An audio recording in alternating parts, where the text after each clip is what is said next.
In this simple video tutorial, I'm going to share with you how you can add a recovery email address to your Google account. You can simply enable a recovery email address to your Gmail account in just few simple steps. To do this, simply head into your Gmail. On this page, tap on these three lines right here. Then scroll down onto the Settings option. Tap on this first option, then select your Info, Privacy, and Security. Slide to the option of Security right here. You will then scroll down into the section of how you sign in to Google. Then select Recovery Email. You will have to enter your trusted email address, then click on Next.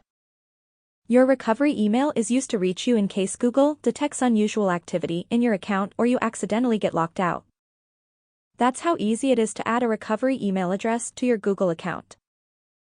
If you have any questions, just let me know in the comments section down below.